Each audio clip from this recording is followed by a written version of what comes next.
Hello and welcome back to your own YouTube channel H for Hindi 121 Translation to Learn Idioms। आज का idiom क्या है?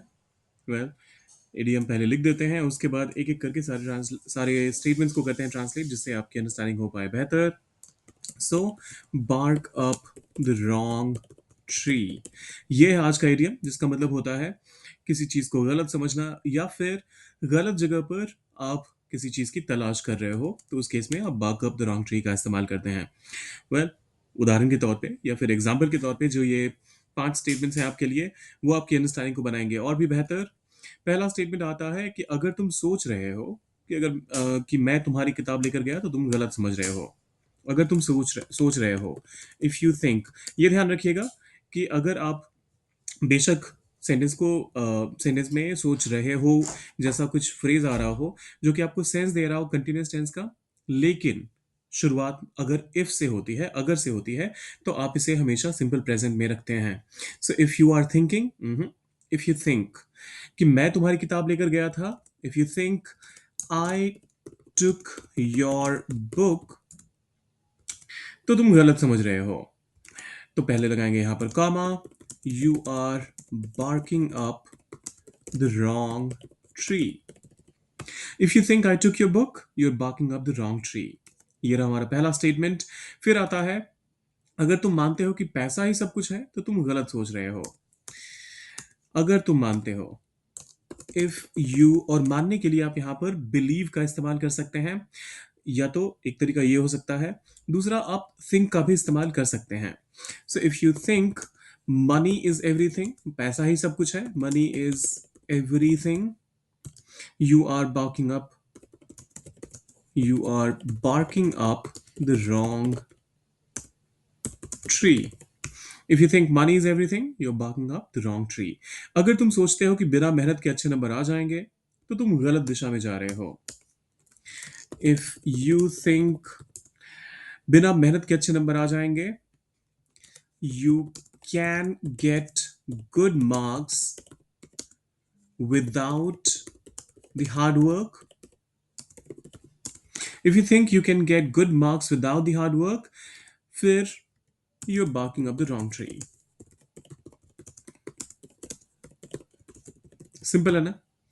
अगर तुम सोच रहे हो कि तुम्हारी समस्या का हल झगड़ा करना है, तो तुम गलत सोच रहे हो। इफ यू थिंक तुम्हारी समस्या का हल, the solution to your problem, ये ध्यान दीजिएगा, सॉल्यूशन ऑफ योर प्रॉब्लम मत कहिएगा, solution to your problem. So if you think solution to your problem is झगड़ा करना, फाइटिंग, फिर आएगा you are barking up the wrong tree. Simple है। और ये आखिरी वाला आप लोगों के लिए है, अगर तुम सोचते हो कि तुम्हारा दोस्त तुम्हारी परीक्षा में मदद करेगा, तो तुम गलत उम्मीद कर रहे हो। तो फिर से इफ यू थिंक से शुरू कीजिए और एंड कीजिए you are barking up the wrong tree. तुम्हारा दोस्त तुम्हारी परीक्षा में मदद करेगा, अब इसको कैसे ट्रांसलेट करेंगे वो आपको सोचना है।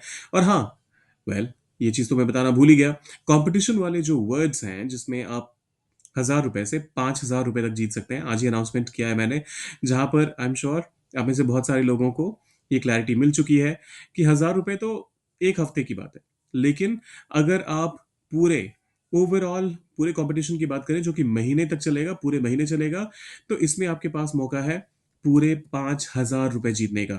सो कैश प्राइजेस आपको मिलेंगे और वेल, लर्निंग भी आप ही की होगी। तो आज के जो वर्ड्स हैं वो हैं वॉलेंटियर्स एट, अच्छा मैं यहाँ पेस्ट कर देता हूँ, आप इसको नोट करके रख लीजिएगा, वॉलेंटियर्स एट लोकल। तो ये रहे हमारे आज के वर्ड्स। टोटल अभी तक 15 वर्ड्स हो चुके हैं, कल और परसों मिलाकर हो जाएंगे 21 वर्ड्स। उन 21 वर्ड्स को मिलाकर एक मीनिंगफुल सेंटेंस बनाना है आपने, सैटरडे को शेयर करना है कमेंट में। और फिर अगर आप इकलौते विनर होते हैं, तो जैसा मैंने पहले भी कहा था, 1,000 रुपए, और अगर एक से ज्यादा विनर्स होते हैं तो फिर एक लकी ड्रॉ करेंगे और 2 विनर्स को मिलेंगे 500 रुपए ईच। लेकिन कहानी यहां खत्म नहीं होती है। जब इन विनर्स का, इस हफ्ते के विनर का अनाउंसमेंट होगा, उसी टाइम मैं बताऊंगा कि कैसे आप 5,000 रुपए भी जीत सकते हो। तो ये 1,000 रुपए तो एक साइड हो गए, इसके अलावा ₹5000 अलग से भी जीत सकते हो। लेकिन उन सब के लिए सब्सक्राइब, लाइक और शेयर कर दीजिएगा। वो बेल आइकन भी काफ़ी ज़रूरी है, तभी तो आपको पता चल पाएगा कि नया वीडियो आ गया है। वो भी ज़रूर हिट कर दीजिएगा। कमेंट में फिलहाल के लिए आपने इस स्टेटमेंट का इंग्लिश डालना है। मिलते हैं जल्दी।